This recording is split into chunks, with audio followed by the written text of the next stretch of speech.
Hello, everybody. Welcome back to the Fallen Kingdom server. Been a little while since we had, I think it was a stream skip on Tuesday, but good to be back. And we are running a little bit low on resources, though, is the only thing. So, I don't know if it's more of a Stonks cast today or not, what the play is. I'm not sure if we've got any other kingdoms that are just like, hey, raid us. Caitlin, looking at you. But we could, I don't know if we're gonna get a full hour's worth with a booster of being able to do back-to-back raids, so I'm not entirely sure. It looks like Caitlin is not actually on. Oh no! Oh no! Oh no! We How don't even unusual. have. We don't even have like what we normally have. We don't. Oh, that's why I'm a little frame laggy. I forgot I switched my chunk loading to 23. Oh. Well, and you were doing a fun little like robot thing, just with the Discord stuff. So it was like you were like, oh no, but it was like like it was just a fun robot. Give me just a second and see if this helps at all. Okay. I am switching to a Western server. Are you there? I am here. I hear ya. Hey, you sound perfect. Cool. Okay, great. Good to good. Anyway, so you're saying we've got a Stonks cast episode in the can here for us? It may be that way. We just need some more slimy balls and eyes of Ender. So a little bit of a Mines for grindy time, you know? Yeah, no, I'm all about that Mines for grindy time. Oh, also, I want to say regarding chunks. Okay, so Kara told me yesterday she does 40 chunks, and then I just was like, no, that's ridiculous. And then I just realized I go into chunk loading settings because I was taking a thumbnail earlier today. You can't even, it doesn't exist. You can't do 40. It goes up to 32 on Java. What the frick? It's a lie. It's nothing but lies. Yeah. Maybe. Did you ever consider the fact that she might be pulling your leg a little bit? I did. I strongly considered that, but she was very adamant about it, and I was like, that seems not real, but you never know. So, anyway. I don't know that I really have gone the 40 chunk route, but like You're saying you think that might have been a bit too extreme to be a believable claim?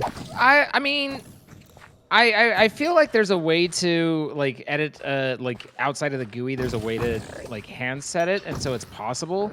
But like Minecraft is just not an optimized game terribly, and so no matter how much raw horsepower you have, like it's still a bit of a trick to have it working optimally. Yeah, that's what I'm always like impressed with. Is somehow, even if you have like the best hardware in the world, boy, will Minecraft test it. Well, yeah, I mean, there's actual like reasoning for that. Yeah, like you can look up programming articles and they talk about rendering the vortices and all the things that can be involved and stuff. But that doesn't mean that it's not still like a little ridiculously under optimized. Sorry, Minecraft devs, we love you. We know it just, you're building on the old notch code that happened a long time ago that was not the most optimized thing, that's all. And, like it's one of those things that people blame Java, but it's like, in a way, Java's a part of the problem, but it's not the problem. And, it's just, there's a whole lot of angles to it. Mm-hmm. Programming. Mostly 90-degree angles. Well, yes. I mean, I have seen an impossible object, though, so... they do exist and they can happen.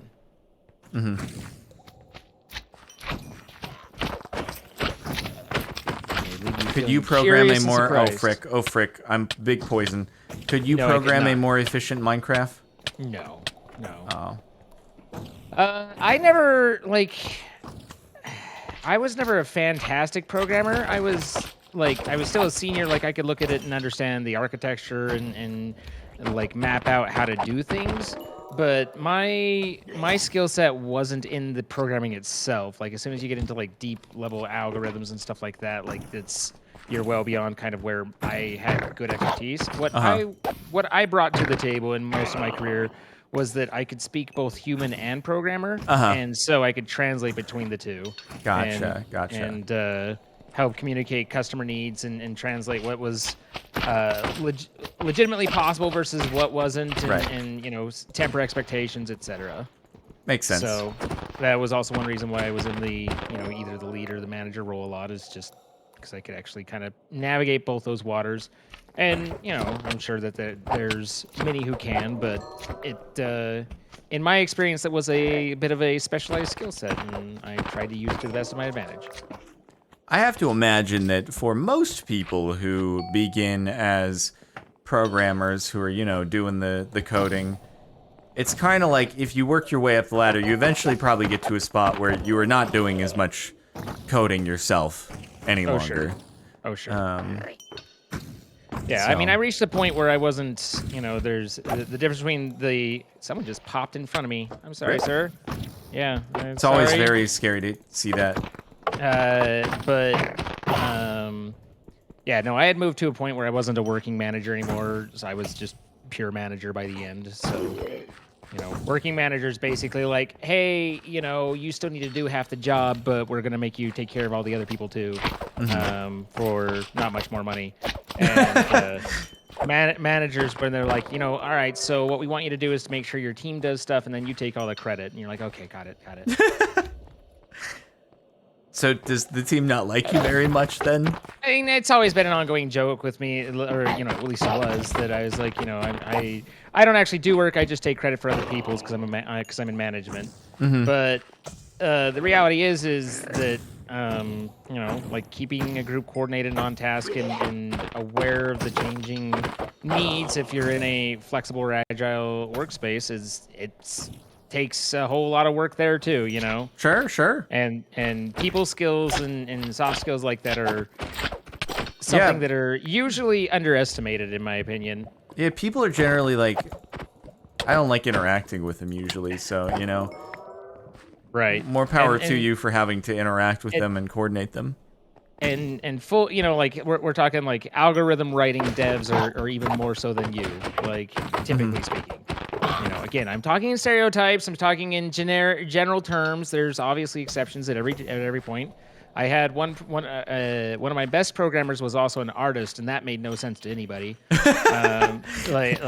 You speak both art and code. This is strange to me, but yeah, it was certainly an interesting time and place, and it's like, you know, after a point when you've been doing it long enough, like you stop caring about what the language is. It's all just, I mean, the language is just syntax. It's all the same concepts, you know, and you have to go about it in different ways. Of course, there are, you know, advantages to one to the other, but it's like it stops being, you know, do you know C#? And it's like, can you code? And, yeah, I can code. And, oh, okay, all right, then, you know, as an architect level, you understand the concepts of how to structure things and put it into place and to make it work. You just have to look up in different documentation what the exact command to do X or Y is. And when you're asking like, can you code? Is that something you're asking for a manager position or someone who's actually doing the coding? No, that'd be for, you know, the actual coding level. Oh, okay. Like the kind of the old hats in the development were like, you know, people you bring on as consultants and they just work as their own and they go from project to project doing it. And it's like they didn't care what the language was, you know, they're just like, what do you need me to do? And then what are you writing? You know, what's your technology stack? And you lay it out and they're like, okay, you know, and they just figure it out in that language. So that's just part of, again, once you kind of learn how to think in development, then the language becomes a little bit less important in that moment.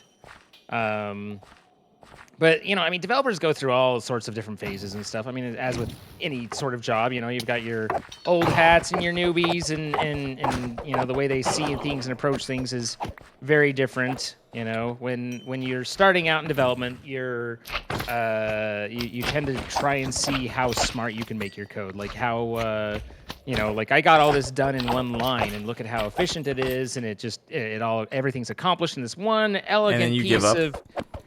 Well, no, I mean, and that works, but the thing is typically clever code is not clear code, because you have so much happening on one line. As someone who comes in later who didn't write it and doesn't remember, doesn't know why it's doing it, or even if it's you and you come back 6 months later and you don't remember why you were doing something, being able to look at clear code is far, far, far more important than being able to come up with a clever, uses less white space. Because it turns out that, when it's all compiled, the white space doesn't really matter anyway. So, Well, is it like the clever doesn't necessarily mean it's more efficient? Right, exactly. Okay, got it. I mean, but that's the like I'm kind of talking as like a kind of more of a rookie perspective. That's the thought or the impression is I did better because I was able to do this all in this tiny, short, small little thing, and does everything that I'm looking for. But as far as resource consumption goes, it doesn't necessarily mean better. No, I mean you could implement something in a little bit of code that's horribly inefficient. You could implement something in a lot of code that's incredibly efficient, because it all compiles down into binary anyway.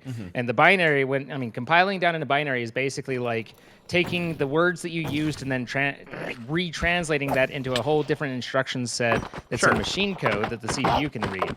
So it's always been so impressive to me. Like, I'm sure that if I stuck with computer science in school, I would have taken courses on how compilers work. But it's like, I don't know, it's so crazy to me that people had to write the compilers in order to turn that language into ones and zeros. And how did they do that? Right. And that's a level that I never went down into. What was interesting though is my boss and mentor that for like a decade or so, he like kind of discouraged some of our devs who were going to classes and stuff. Like he would discourage them away from taking compiling classes.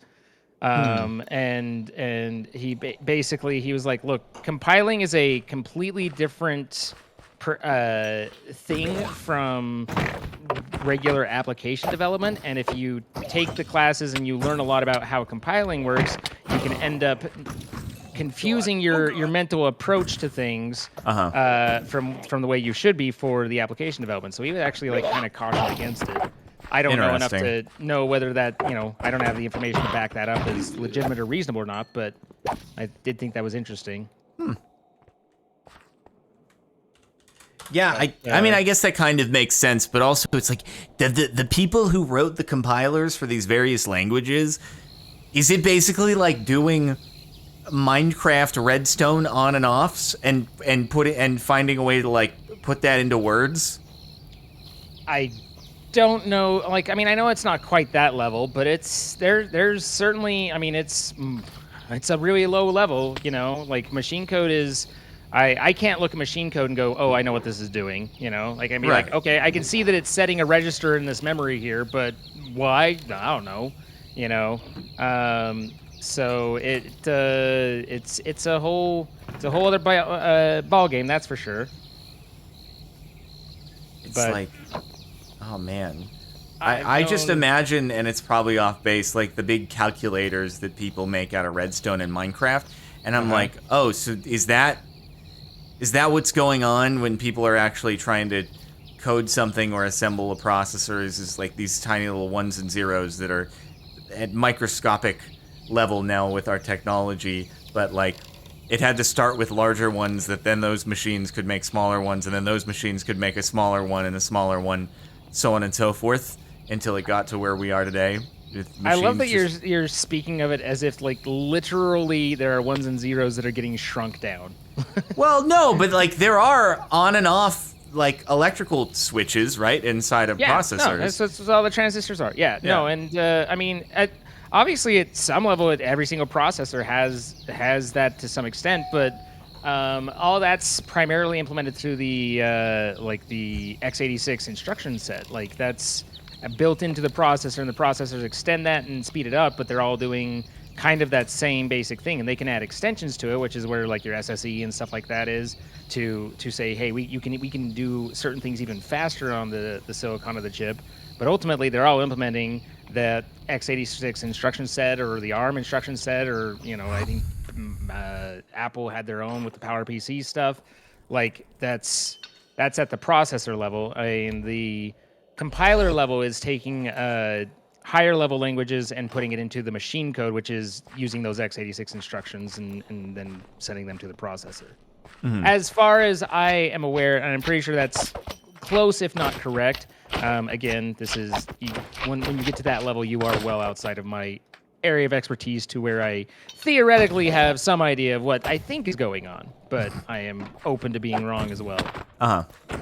Well, I have no idea about any of it, so I am very wrong about anything I say. Oh, not automatically. But they are not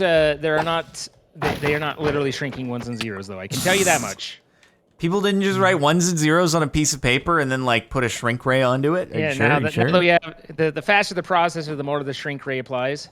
And then we get to, but when we get to like quantum stuff or what have you, then it'll be like an atom that's either there or not there, and it'll be crazy.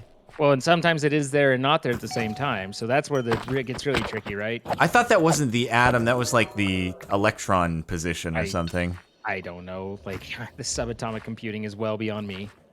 But yeah, like I know that quantum is it's a theoretical thing that we're working on. I don't know if anyone's really made a active state like a functioning quantum computer of some sort. Whether it's I don't know if we've gotten that far. If we're still just theorizing about how it might work. I am not sure.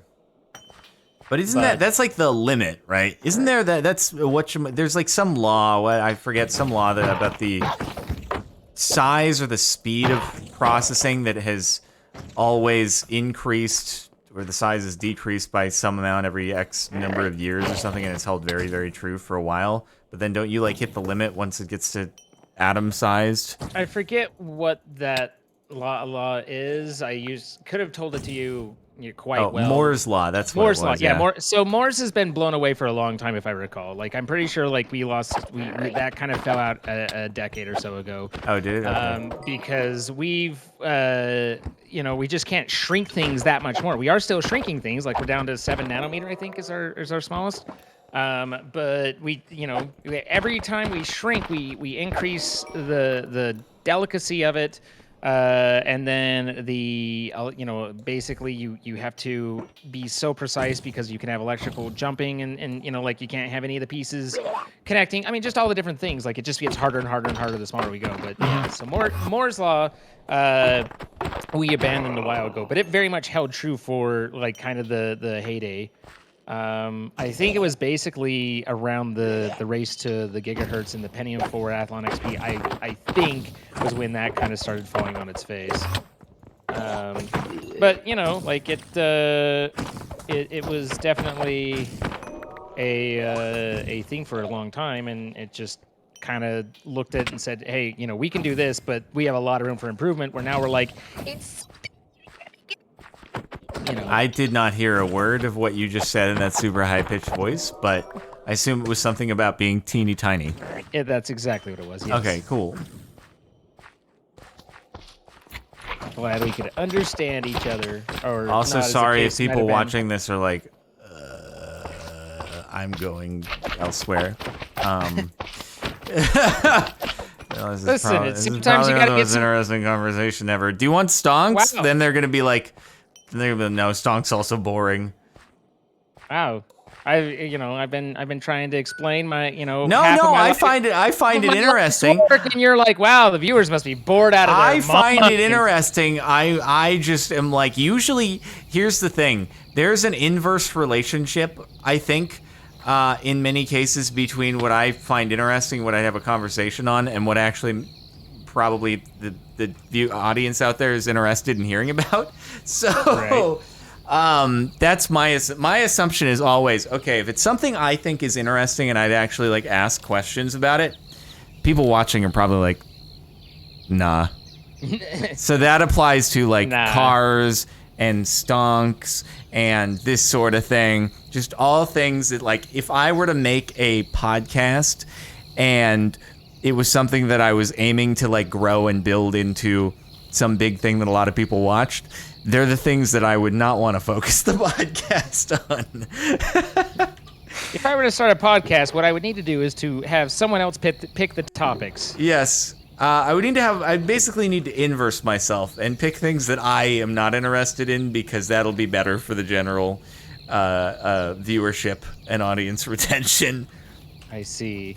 Actually, to be fair, stocks can work, but not in a way that like I would actually be comfortable with, right? Because most people want to hear about, what's the easiest way that I'm going to make lots of money? Yeah, and the thing is, for the people who are actually comfortable doing that, I just, it makes me so uncomfortable, because like if you're out there like giving your, this stock is gonna squeeze guaranteed by such and such a date, you're setting people up to lose their money, and that would just, oh man. You were wrong, and now I have nothing, and it's like, well, that's why it's a risk. Yeah. No, I mean, I totally get that. The stocks are an interesting thing for me, because it's like I go through phases where I'm pretty paying attention and involved, and then it's like I hit a point where I'm like, I probably would do better just to let this happen, or other people do things. And so I step away again and come back to it at a later time. What do you mean, let other people do things? Well, I mean, like, just, let the funds do what the funds do, rather than me trying to pick stocks and play winners and losers and stuff. Although, I will say that I managed to sell out on a Tesla dip and then buy back in, like, or I sold as you sold those high and then you bought on a dip. I sold as it was kind of starting to tank, and then when it turned back around, I bought back in, and it came back above where it was, and I was like, hey, I just made a quick, easy $40, like nothing major, but usually I end up losing like $10 on those, or I'm like, gosh, it generally goes that way. Yeah. Do you want to? Oh, we could get a little bit more Eyes of Ender, but we actually did get our Slime Balls and Eyes of Ender back up to, or sorry, Spider Eyes. Our Eyes of Ender and Slime Balls are decent right now. Okay. So you're saying Spider Eyes are the next? Yeah, Spider Eyes. So mine's 2, and then we're actually pretty good. We could maybe do a raid or 2. Right. I mean, ultimately, history would suggest you are better off buying and holding the companies that seem too expensive within like the companies that you're almost always buying at all-time high, like the Googles and the Apples and the Microsofts and things like that. History would suggest you're better off just buying those even though they're near their all-time high, and just holding them, rather than trying to individually pick stocks or look for something that's been just completely tanked, because oftentimes there's a reason that it's gone down a lot, and just because it's way off of its all-time high does not mean it's going to go and climb back up to where it was before. So yeah, you're right. Unless the all-time high came from Wall Street Bets, in which case you're you might be in a bit of a in which case then you are probably really not going to be getting it back up to the all-time high. So it's I mean, historically, you're better off buying and holding the strongest companies. Sure, but it's also people want to look for an exciting what they see as an undiscovered hidden gem deal, right? Right. So everybody wants the riches without the all that pesky effort. Well, I just think there's a lot of, I think in this day and age, there's a lot of want for instant gratification because of how instantly accessible everything is these days. You can get on your phone, you can order anything delivered to your house very, very quickly. It feels like it's lengthy to wait for 2 days shipping on Amazon sometimes, because it can get there even quicker. You could get it delivered to you in an hour from the store nearby, or Amazon sometimes will have same-day delivery in some weird, strange cases. It actually probably happens more now than I even realize. But it's like, because of that, the idea of waiting years and years and years for finances to compound is like not very appealing in comparison to everything else, and that's what I think causes a lot of people to go pile on and search for these other things. Yeah, I mean, I think that's there's certainly a patience factor, and as you said in quite a old man shaking his cane sort of way, in this day and age, people are tuned more to that instant gratification or that quick, But I think the get rich quick idea, I think it transcends. It's always existed. It has always existed. Yeah, sure. But it's like I've read comments, and it's not just one. I've read comments from people being like, "Look, I'm not looking for anything." Like it'll be in context of GameStop or AMC or something like that, and they'll be like, "I'm not into that. I'm not looking for anything crazy. I'd be perfectly happy with if I got 50% returns each year." And I'm just like, 50% returns. Yeah, so would literally everybody would be very happy with 50% returns every year. I'm happy if I beat inflation, Yeah. like that's my goal. I would like to. You know how much like 50% per year would be for every year for the last 10 years? You would be very rich. You're doing quite well, yes. But it's like that's a lot of people's mentality, I think. And so it's just, I guess, it sets a lot of people up for disappointment, certainly, because there are certain things that they can't really, you can get lucky sometimes, but the instant gratification is usually not going to happen. Yeah, no, I am thrilled with my investment, for the, I put money here and I just, ignore it and they do things. They've got a time weighted return of around 20%, and I'm like you guys are killing it. Keep it up. I'm loving it. Wait, your yearly return is 20%? Do you have are you talking about, do you have a pension that's managed by a third party entity? Yes. Oh, okay. And it's basically I have both a pension and a individual investment fund, but it's just through if you want to be it's kind of basically a robo investor that does analysis, and you set your risk profile, and then they kind of do things from that. But I have both my my longer term savings and then my the 401k that I built up from my corporate time in there. And that's the 401k is relatively new to it, but I assume that when you quit, you took a distribution of your 401k and it's under your management now? Yeah, quit. Yeah, that's what I did. Sorry. When I was promoted to customer? Yeah, it was, I mean, the timing was convenient, though. Well, yeah, I mean, if it would have been, 6.5 weeks later, it would have been even more convenient, because then it would have been me. Yeah. But no, but so basically I quit, and it was obnoxious for I just basically had to pay all the taxes on it and got a distribution. So wait, you didn't have to pay the 10% penalty though, did you? No, it's not a penalty, but it's like basically I pay it as if it were. I had to pay last year income on all of that on the entire thing, as if I just earned it. What? So basically, 401k is designed for a certain tax bracket, and if you exceed that tax bracket, then it stops being like a lot of weird rules come up with it. And so it's like everything kind of changes once you hit a certain amount.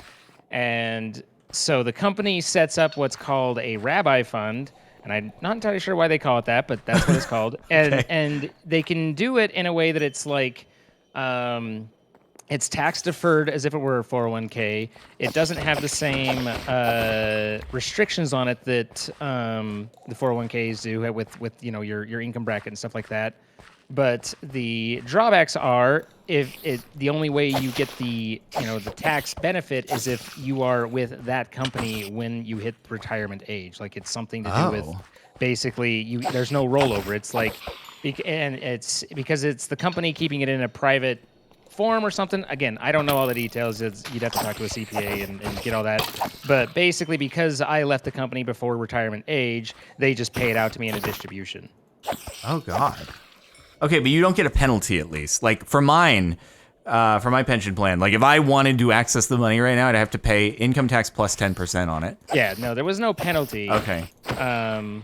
But and then I did have a 401k that I started with before moving over to this other one, and so that I just rolled over into a personal IRA instead of it being like a company managed thing, which was like one of those things that they have it set up. My old company had it set up to where it's like I need their approval to be able to roll over.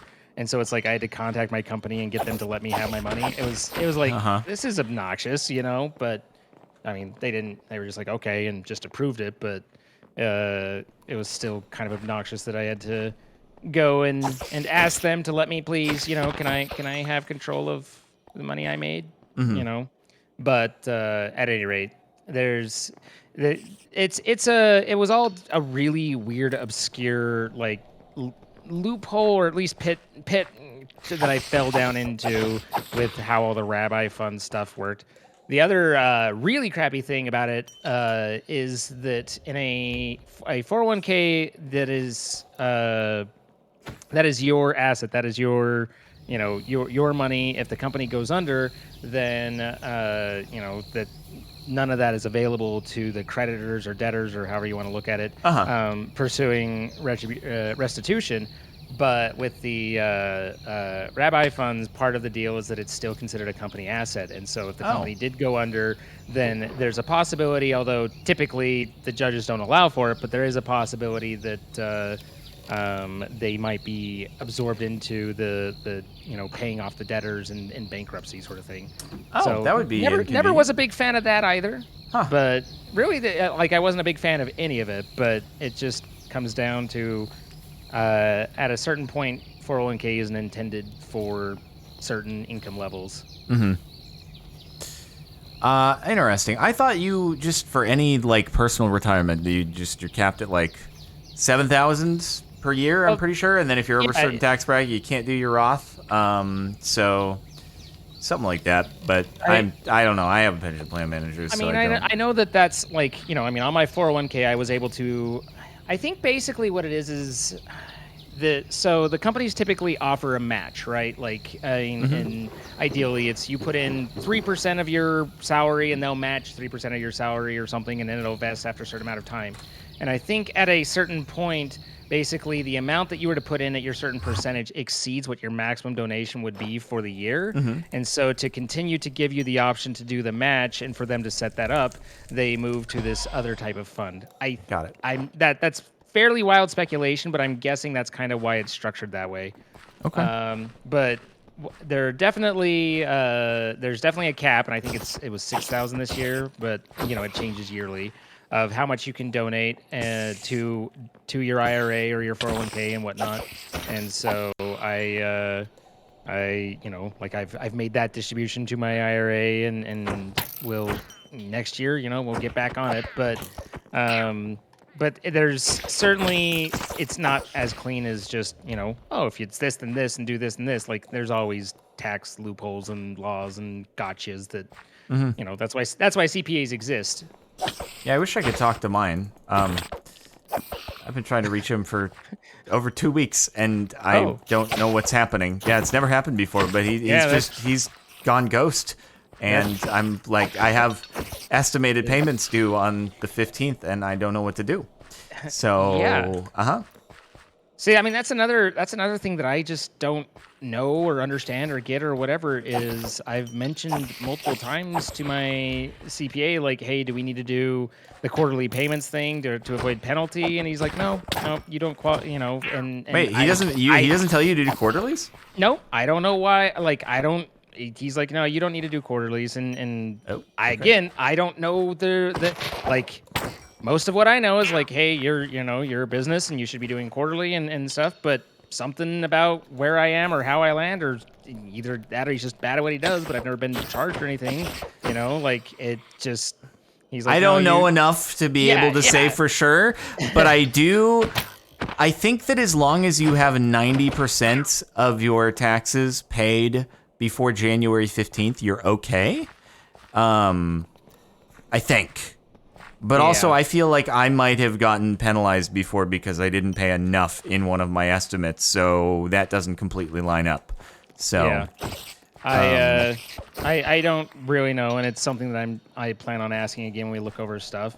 You know, and I was like, hey, you know, this whole figuring out, you know, like at the end of the tax year, me having to go through and do all of my put my books together and everything and send it over to you, and you know, I sent him basically a Google spreadsheet with all my expenses, all, you know, all of my income, everything that's there.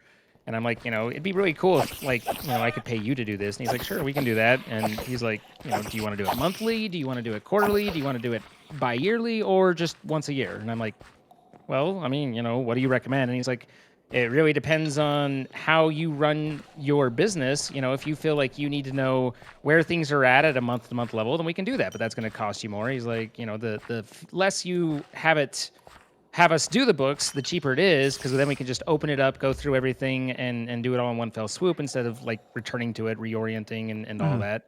So he's like, you know, if where he's like, I know that you don't happen to, you know, basically watch on a month-to-month basis, you know, how my P&Ls and stuff like that. Like I follow my finances in other ways, and he's like, so I know that you don't need that. Like he's like, honestly, what I would say is, you know, we'll just do it once a year before tax time, and the first year we're gonna have a ton of questions of what is this, what is that, and you know, we'll get to know each other pretty well as we talk through everything, and then, you know, the next year won't be as bad, the next year won't be as bad until we basically know exactly what you're doing, and you know, you just send us the receipts and things, and we get it done for you.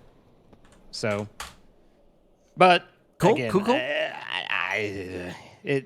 you get into, you know, tax world and CPA world, there be dragons, you know, like that's someplace that if anybody is thinking about doing their own business and making any sort of reasonably measurable income, then get a CPA. Who knows Don't what they're make doing. money. It's ill-advisable. Mo Yeah, money, mo problems. Every time you make money, you just have to pay more taxes. So it's like, just don't do it. Life is simple when you are on a W-2 and you get a tax refund at the end of the year. It's true. It's so true. Yeah, the first year that, you know, like that I did well here, and was like, hey, I might be able to make this, you know, my full-time thing. It was like that first tax bill was like, Never mind. Never mind. Well, I had savings, not anymore, you know, and now it's like pretty much just anytime anything pays me, I just take half and just immediately put it into my savings account. And I'm like, well, I'm not going to see that for very long, so Yeah. that'll go bye-bye. I just kind of expect that everything I make goes to the government. So then, therefore, if the account balances go up, I'm like pleasantly surprised, you know? Yay! And I'm not one that, like, I'm not resentful for paying taxes. Like, obviously, no one wants to pay extra taxes, but it's like, you know, I use services and I do things, and I'm like, you know, pay my share, and you know, but yeah, that first time when you're like self-employed and you realize that quite a bit of your paycheck from a regular company goes to making it so you don't have to pay anything at the end of the year, or only have to pay, you know, what we would now consider a small amount versus like your full year's worth of tax burden. Yeah. Yeah. It's... Yeah. Yeah, we should say, like, you know, when you hear the things about, like, I don't know, the rich pay no taxes, we should clarify that's for people who have a high net worth based on their ownership and shares in a company. If you have high income, you pay lots in taxes. Yeah. So yeah, it's basically, you know, where I, you know, the way that I describe it for myself is I'm lucky enough to make enough to not get any sort of governmental support, and I'm unlucky enough to not make enough to be able to take advantage of some major tax hole that gives me the loophole that gives me all the ultra rich breaks. You want to be Like, super rich to where all of your wealth is tied up in massive ownership in a company that you can then sell whenever and pay cap gains on that because it's not ordinary income at that point. There you go. That's your ideal situation right there. That's what you want. And I'm not quite there in my life's journey yet. So really, it's like, you know, again, The way my CPA said was, he's like, obviously, deductions, and there's a lot of different things that come into play, but he's like, for just straight up rule of thumb, he's like 35% from for federal and 10% for state, and you should have everything covered by the end of the year. So as long as you keep that 45 set aside, you'll be fine. And it's like, like take your paycheck and then take half of it away, and that's our taxes. Mm-hmm. But it is what it is, and again, we live in a society, and We do indeed. I like being able to call the fire department if I need them. So Yeah, I'll do what I have to do. that's. I am very happy to have the fire department as someone who's had their neighbor's house catch fire and been like, oh, my house is gonna burn down now. That's my pretty house cool. is right there. That's Yeah. neat. Yeah. Also, I think we're pretty good on resources now. I don't know how many spider eyes you have accumulated, but I had no idea until you asked, and now I find that I am 2.5 stacks. yeah, I think we're actually pretty good on the old resource department currently. Looking pretty You want swift. to get a raid or two in We before? could, or we could try to 1v1 each other or something like that. I don't know. Oh, I just don't take know if me we back want to to do the- like a raid booster with No. half- I half don't. left. I don't think a booster's worth it. But Yeah. are you doing okay? Huh? Is there anything we need to talk about? Are you all right?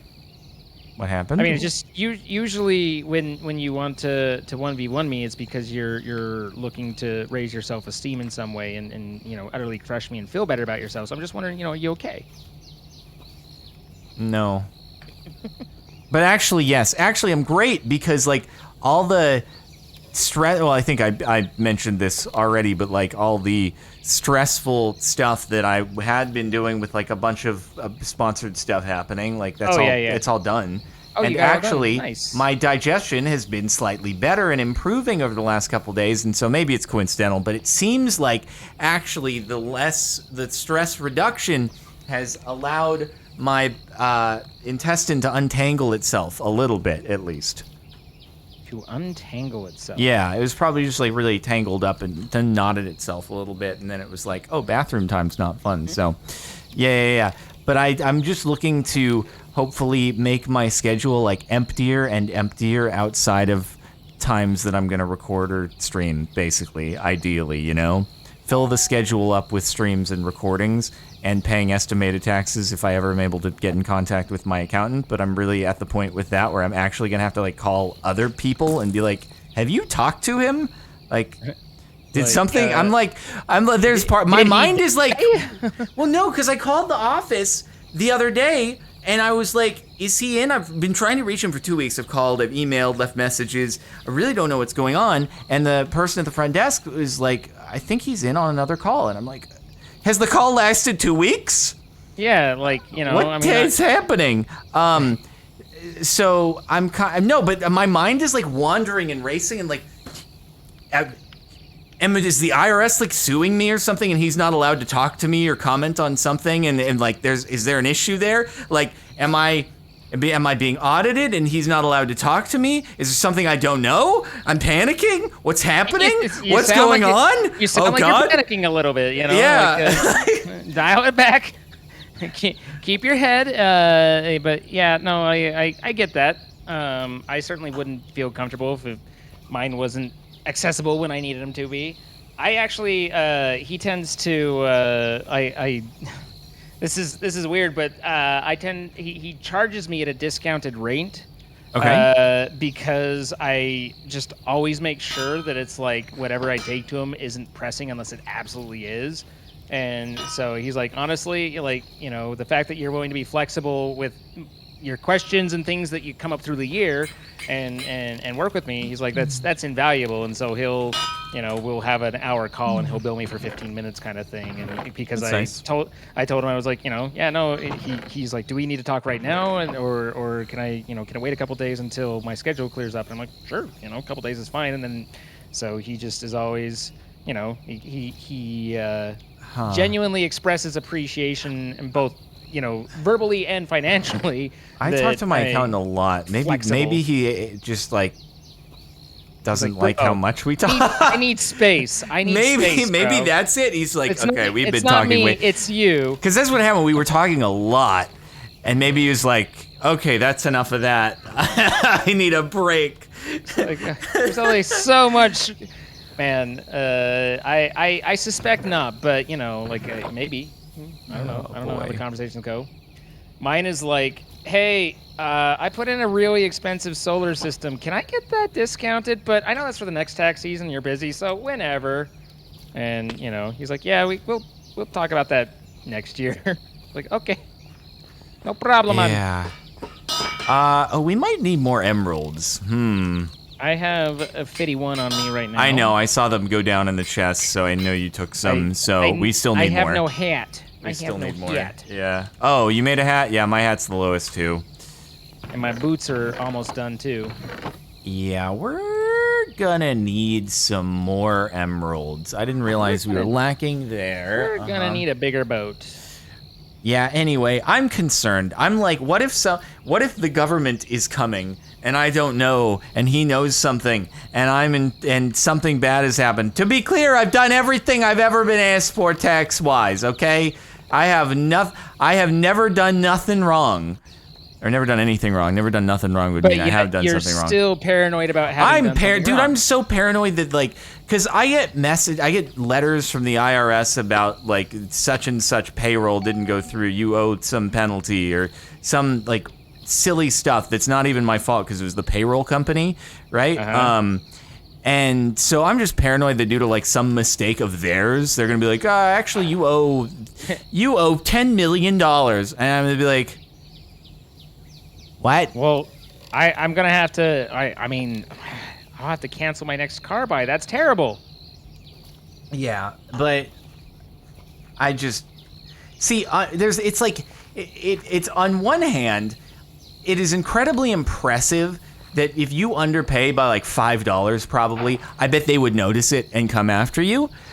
But on the other hand, I'm terrified that they're gonna mess something up and come after me for massive amounts of money because I don't know. But on the other hand, you could have like the fact that Donnie's tax returns were never leaked ever is like incredibly impressive from a security standpoint to me because every person in the world would have been going after that and it was never leaked. And that's that's wild. That's wild to me. I think it's good that it's that secure, but it's like there's these opposing viewpoints on my end, you know, where I'm like, I'm paranoid, but also it seems like they catch the most minuscule things, so hopefully they'd be accurate with it, you know? Anyway. Yeah, I like, you know, I haven't been through... I've been through a Department of Homeland Security audit, but I've never been through a IRS audit, so... I haven't either. Wait, you've been through a Homeland Security audit? Well, not personally, but in my previous life, I worked at an employment agency, and so we had literally tens of thousands of employees, and it was probably like the crown jewel of what you know I brought to the company over my years was that. I got my team to implement a custom I-9 built-in integrated system and working directly with the IRS. And wow, okay. And we ran that, and we. So you needed to be they needed to be very sure you were not a spy. Yeah. Well, I mean, and no. This isn't a background check. This okay. is like, but so basically the. By the way, you want a 1v1, mate? Sure. At one point, one of our branches was found, like, something was non-compliant. And a lot of this had to do with, like, E-Verify as well and all of that. So I-9s, E-Verifies, and you know, basically work eligibility. And I have created the arena in Hub 1. Hub 1. Let's see if it's teleporting. Talk to Jason. Hang on, let me get... One of our branches was non-compliant, so they came over and were like, okay, we want to review everything from this one branch for join Sparkles. There we go. Trololo. We want to see every I-9 and E-Verify and everything that goes into it that you've done for this branch. And basically, we were able to produce about something like, you know, somewhere around the 25,000 records the day that was requested, and then I spent a couple days writing up like how the system worked and what the implementation details. And so had it done in about a week, but it took the branch with their paper stuff somewhere around 3 to 6 months to be able to resolve everything. So there was that was kind of like one of the nice things that I managed to do. But anyway, it just so I've had the Department of Homeland Security because they were in charge of eligibility and whatnot, like all up in my grill, like explain yourself, what's going on, and I'm like, this is what I'm doing. Oh, that looked like it was gonna hit me, and it didn't somehow. Ow, oh, there we go. There we go. That one looked like that was gonna hit me, and it Let's did. go. Come on. Oh, he jukes, and he jukes. Oh, let's go. Let's go. That hurt a lot. Let's go. Let's go. I like it when it hurts. Like no help. Oh, what the how did I miss that? Let's go. Okay. It's like 3 hits kill. Well, keep in mind you have an apple and you have Yeah. steak. I was like, okay.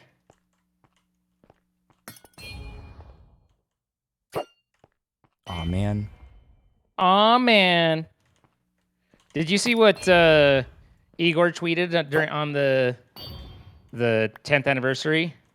I think so, but feel free to remind me in case it was something I missed. I feel like I should come clean. I was saying, that actually hit you and then like didn't. He was like, I should admit, I was saying. Yes, the lyrics were actually, oh man, yeah, that's indeed. And then they're just like, what? I mean, that is definitely what I wrote down on the on the thing. But it sounds like, oh man. And it really does. Yeah. All right. Do you want to do more tridents, or do you want to do Elytra hose? The Elytra one, I'm not a huge fan of. Okay. But... Do you feel better now, though? Like, I mean, that was a pretty decisive victory. I'm not good. sure I ever. Until I talk to my accountant, I don't feel good. I'm not sure I hit you at all. Like, just flawless victory. Look at how great you are. Just until I have spoken. Get back to me when I've spoken to my accountant, and my stress will be relieved. Another 15, 30 MCCs, and you'll win one soon. I know it. Uh-huh. I thought you were going to say another 15, 30 MCCs, and your accountant will get back to you. It's like, I'm going to be in prison by then if he's not gotten back to me, so let's hope he has. Right. Well, I'm hoping for you.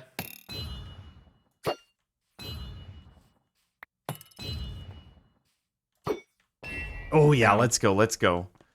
Where are we going? I don't know. Let's go. Oh no, he hits! He gets the hit! How could he hit? Well, it was a matter of aiming and placement. Man, 1 hit and you're downing your golden apple. Why wouldn't I? Oh, frick. Ow. Oh no! He's getting the shot. Oh, that was the one where it hits and then doesn't. I've gotten it too now. Oh god! Help! Oh no! He didn't even eat. Half a heart. You were half a heart. Oh my god. Half a heart. Oh my god. This should be the newest MCC game mode. Yeah. Trident Wars.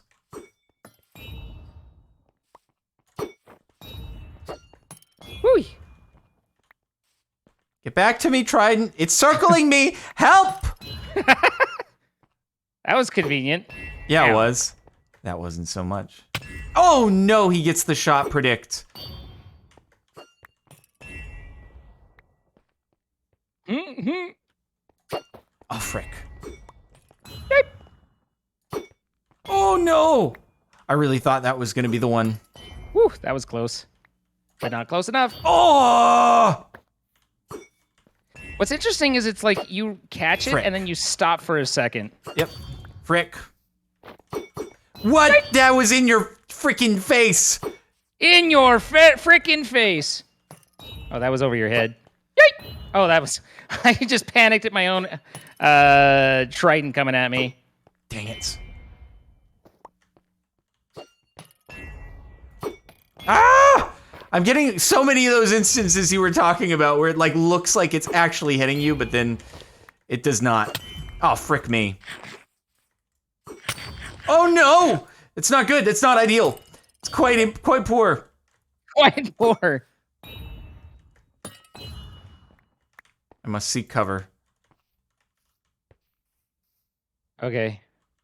You seek your cover. Get them heals. I mean, You better I still believe see it. I still see the particle effect, so, you know. Ow. There we go. There we go.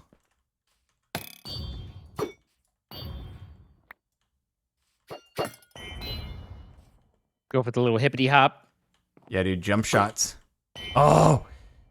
Did he get the eat off? There we go. Yeah. Oh, I got it off. Your shoulder is very threatened right now.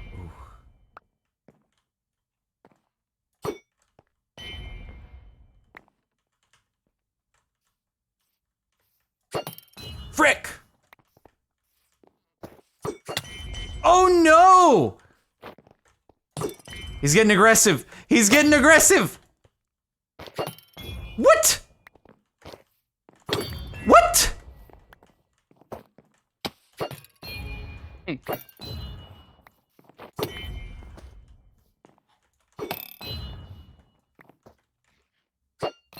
Oh, Yeah, what a close one! That the was eat so close. is like Yeah, murder. it's scary. It's scary eating.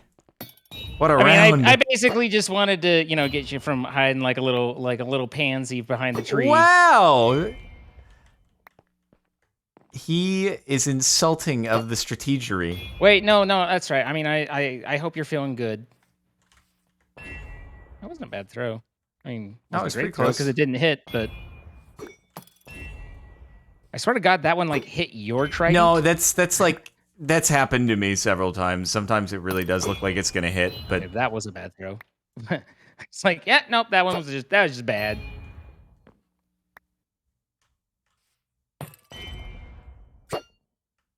Whew.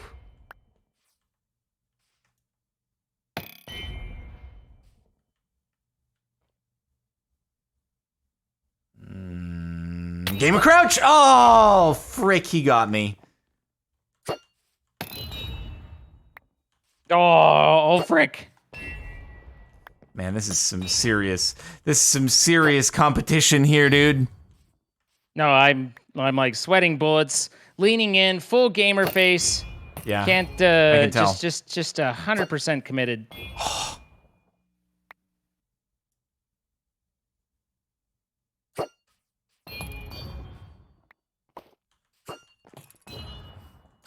Oh! Oh my gosh. I took off your nose.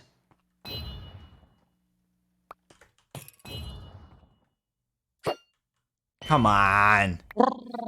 Super cereal. This is important business. It is.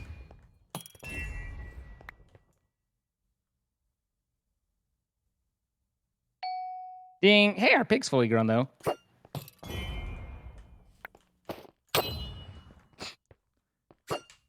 What? It bounced off. No! It bounced off your braid. That one bounced off your thing No. again. What the goodness gracious me! There we go. Owie. Owie. No! That was the same freaking frick! Come Ow. on! No! Ow. Don't hit me with your trident. That's mean. Sorry, I forgot Yeah. the objective is to miss. I mean, seems like the nice Frick. thing to do. It's a gentlemanly thing to do.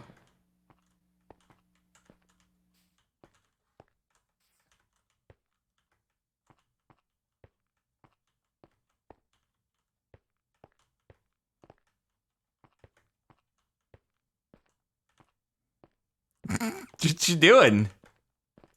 Honestly, I was just kind of chilling, just seeing how much I could make you dance. God dang it. Ow. Oh, were you out of your mind?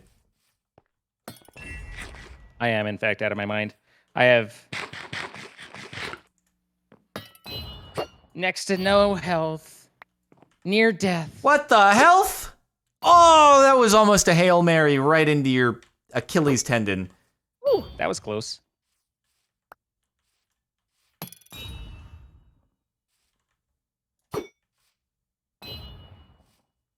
Right into your Achilles tendon. That's a weird.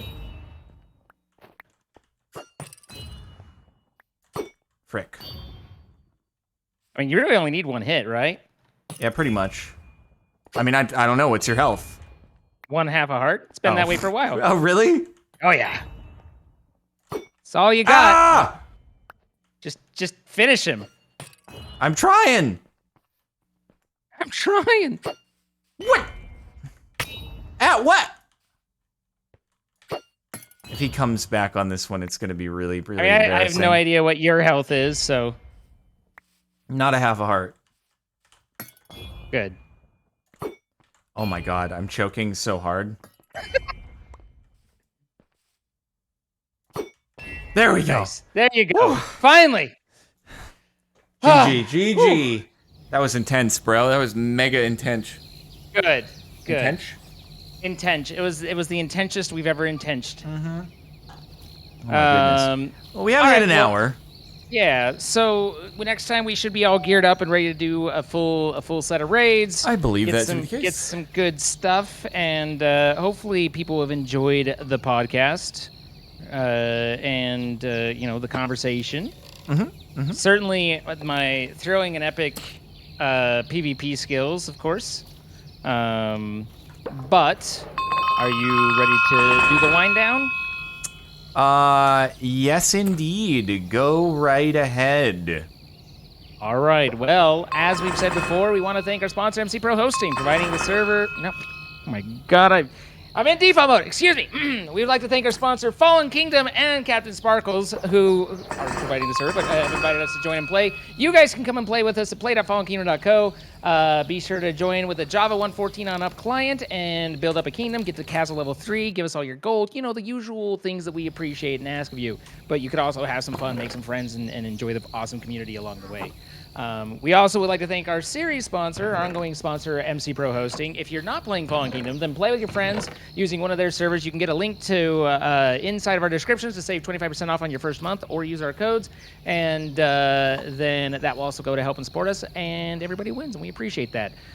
Same description as a link to the playlist. You can catch up on any episodes you might have missed. And then we're here doing it live as it happens. You can see it as it goes. Twitch.tv/CaptainSparkles and Twitch.tv/Zine. Throw a follow, see all the content you missed that doesn't make it up onto the YouTubes. Anything for you, sir? I'm crushing the slime jump. I just wanted to announce that it's Just destroying it. Also, I made extra unalive swords because I'm a team player. But we do need more emeralds, so... I dug some emeralds and brought like 20 or 30 in. Okay, so cool. I have not, but I'll do it at some point. Apparently he's still working on my emerald helmet? Like, what the... Oh, yeah, it takes a little while. I queued up the swords, and the swords take a while and stuff like that, so... I see. That's what's going on. Oh, yeah, look at all those spidey eyes and slimy balls and eyes of ender. Nice stuff. Very nice stuff. Very nice stuff. All right. Bye, guys. All right. See ya.